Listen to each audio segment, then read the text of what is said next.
Hello everyone, I'm Heather. It is the 27th day, 27th book. We're getting close to the end. So today's book is J.G. Ballard's High Rise. So this one, I'm going to use it as the half and half shorts prompt where read the book and then watch the show. There's like a movie adaptation on Amazon, which looks really good.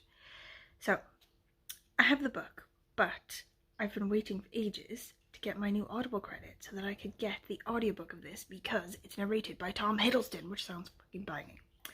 Okay, so I don't know what this book is about, but I read another one for Bert's, my so-called book club, like the 90s book club.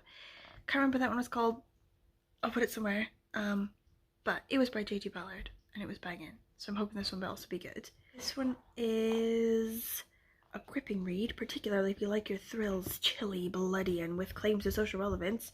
An eerie glimpse into the future, a fast-moving, spine-tingling fable of the concrete jungle. So I think basically just a shit ton of people live in a high-rise, like an abandoned high-rise, like they're squatters or something maybe. And it's just like ridiculously wild and feral with like, you know, sex and drugs and like drinking and craziness and like no rules and chaos and like, you know. That's all I know about it. Is there anything else? Super annoyingly, I have to go into the office tomorrow and do actual proper work, not just hang around. So the audiobook will also come in handy in that way. I might try to listen to a bit of it tonight and then tomorrow morning. And then I'll probably have to listen to the rest of it after work.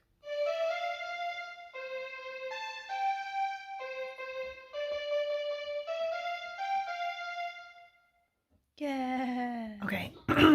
This book is weird as fuck so far, and I think I like it. Okay, so you've got this high-rise, or this collection of high-rise apartment blocks, and they're brand new, and they're just sort of like, they're in London, you know, but like outside the busiest parts. Also, I was wrong about it being like an abandoned high-rise and like squatters and stuff. Like, it's a brand new high-rise, it's just been built. Everyone who lives there, like, they've got money. We've got our main guy, Dr. Lang, but he's not like a sort of practicing doctor. He's more like, he's a medical doctor, but his job is more sort of academic, like he's a teacher. He chooses sort of not to be like fully practicing as a doctor. And he's chosen to live on like one of the floors, like down closer to the ground, like there's something like 34 floors or something like that. And he's chosen like one of the bottom 10 or something to live in. And we're sort of finding out weird stuff about this apartment block now. Like, it's supposed to be like this all-encapsulating sort of community, right? So you've got like a school and a daycare and a restaurant and like a clinic and sort of all this sort of stuff, so that you never have to leave your high-rise, you know? But now there's like weird parties going on, like loads of people just like having parties randomly at weird times of day, and like throwing like champagne bottles off the top floors and stuff like that. And now I think something's emerging, like this architect who set up the high-rise, he set it up to where like certain people, like all the people with kids are in the bottom floors, and all the like richer people with dogs and stuff are in the upper floors, and like the parking is separated out and stuff. Like, it's some sort of like sociological experiment or something. And now Lang has just had like a really weird experience where he was going up to the higher floors, sort of above his like remit, you know, to like go to the restaurant or whatever. And there's this cocktail party, but like suddenly the cocktail party gets like vaguely hostile and sort of like coming at him in like a weird way. And he like sort of like gets this thought like, holy crap, are they gonna throw me off the edge? And this random friend, like he once sort of saw to the medical needs of the wife of a jeweler, and the jeweler just now was like, Dr. Lang, please release Dr. Lang, like that. Like, he like called off this like weird situation. I don't know, it's weird, but the whole book opens, like the very opening thing is Dr. Lang eating a dog, like thinking about how weird his life has become, and then it sort of goes backwards. Also, there was like an incident where all the power went out in like the middle floors, and there was panic and stampedes and people going up and people going down and blah blah blah. And then after that 15 minutes in the pool in like the 10th floor or whatever, they found like a drowned dog, which is like grim, so grim, but also just so fucking weird. Like, I don't know, we'll see now.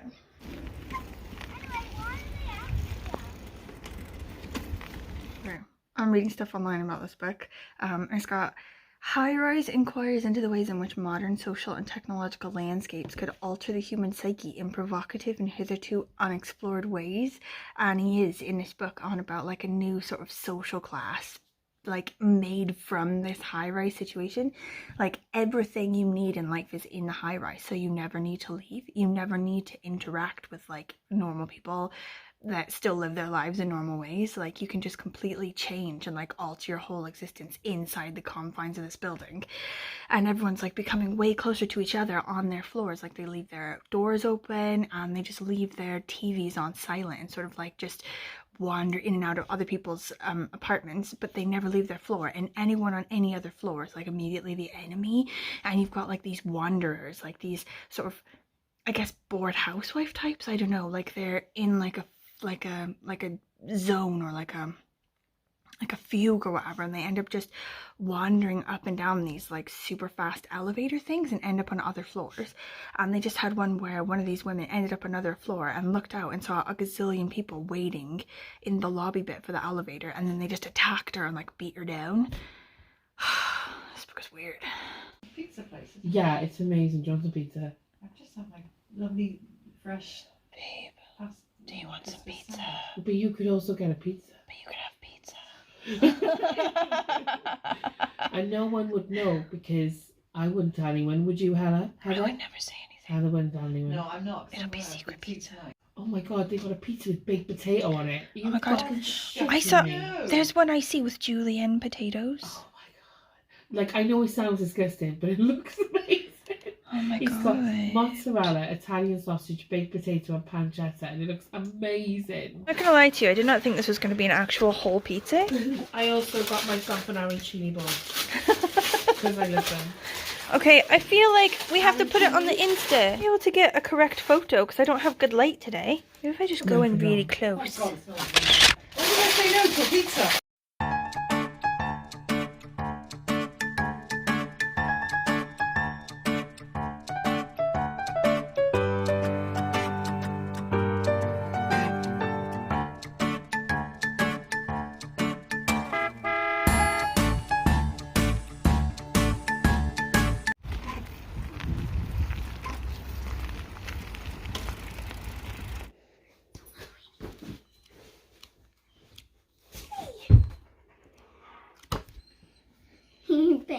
Okay, lol. So, there's this guy in the audiobook named Richard Wilder, and he's apparently Welsh, right?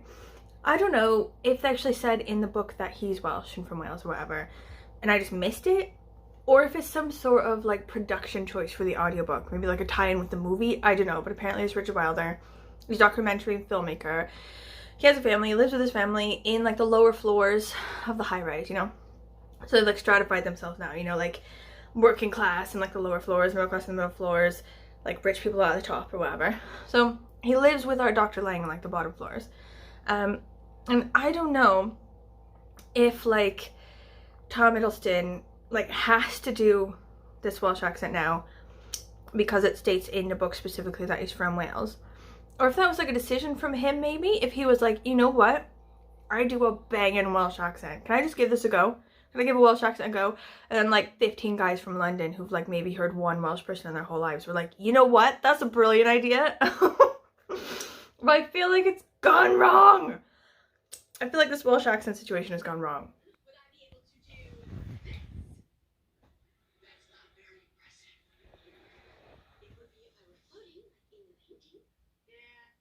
Okay, I've finished it. Like, I'm showing you the book because I have the book, but I didn't read the book. I listened to the audiobook. So I finished the audiobook, and I think I liked it. I enjoyed it, but I didn't enjoy it as much as I thought I would enjoy it. As much as people who like these books, like I like these sort of books, enjoyed it and told me they enjoyed it. Do you know what I mean? So I really liked sort of like, okay, themes through J.G. Ballard's books. One being posh people losing their fucking mind. Okay, like where they're just like really staid and conservative and well put together and like stiff upper lip and like acting appropriately all the time. Life just breaks them and they start just wilding the fuck out. Okay, enjoyed that. Also, this sort of investigation of extreme urbanization just causing the breakdown of society and like causing, you know, new social classes to emerge, or sort of like making people so emotionally distant and removed from other humans around them that they sort of become capable of just roving tribal violence. Do you know what I mean? Like investigating that idea, especially I think this book was written in the 60s, I think, sort of before like high rises, like living in a high rise was like a really normal thing. Do you know what I mean? So I think at that time it was a real investigation, a real thought to sort of, you know, pursue, because it wasn't real yet. Do you know what I mean? So I enjoyed that. However, I think my main problem with it is that, and this is going to sound stupid, I realize it's going to sound stupid, it's unrealistic.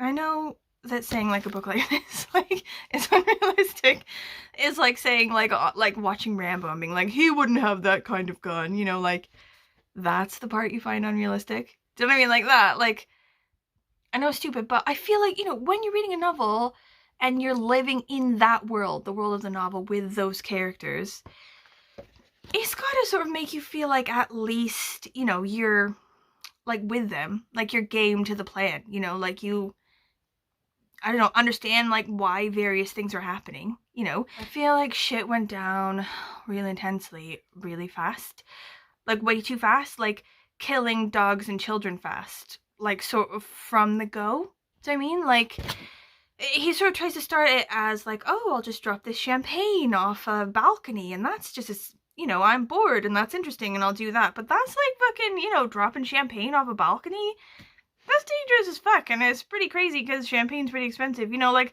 that's not just something a normal person would do, just that in itself. Do you know what I mean? And I can understand, like, you know, people being tribal or whatever, but it's sort of from the go, they start just like grabbing people and beating them up. And honestly, what about living in a high rise makes that so different? And like for the first part of it, they were just still going to their normal jobs. So yeah, they're in this high rise potentially where everyone is crazy, but they just go to their jobs and surely it's normal. And they try to sort of explain it away, like things outside of the high rise started to seem not normal. Like the only things that were real were the things inside. But like, why? I feel like if like there was a thing like they were pumping like weird hallucinogenic drugs through the air shafts of this thing and that's why everyone went so like crazy so fast, like, okay, I could believe that. But just the fact that they're living in this thing, this sort of high-rise thing, like, I don't feel like that was enough for me. And it was like, I don't know, I feel like it kind of ruined for me. But I do still have the movie to watch. So, you know, the idea, read the book first and then watch the movie. I was going to watch the movie tonight, just now, but Jay is out and he wants to watch it as well, apparently. So he's asked me to wait for him, which is stupid. But I'm hoping that because the movie is made in like 2015 or something, I'm hoping that because it's made for a modern audience, they'll feel the need to sort of fill in that blank for us, to sort of help us, like, pull us into that place a bit sort of more believably and more realistically. Do you know what I mean? Like, they might feel the need to sort of add a little bit extra for us, you know? So I'm hoping that. Anyway, I'll either watch that like later tonight or tomorrow, and then I'll sort of let you know. Maybe I'll put it in like tomorrow's vlog. Okay, so that one, 3 stars. Next one, tomorrow's book, The Colorado Kid by Stephen King. I have to go to the office again, so I need an audiobook situation again. And this does have that option for me. Also, love the fuck out of Stephen King, me. I'm in like a Stephen King phase of my life. I love him at the minute. And, you know, look at this cover. That's just a fucking banging cover, innit? Love it. Okay. Thank you for watching. If you have any thoughts at all, please let me know. Any thoughts about J.G. Ballard, Stephen King, things in general, Deliveroo? How's your Shorty September going? Okay. I will see you tomorrow. Okay. Bye, bye, bye.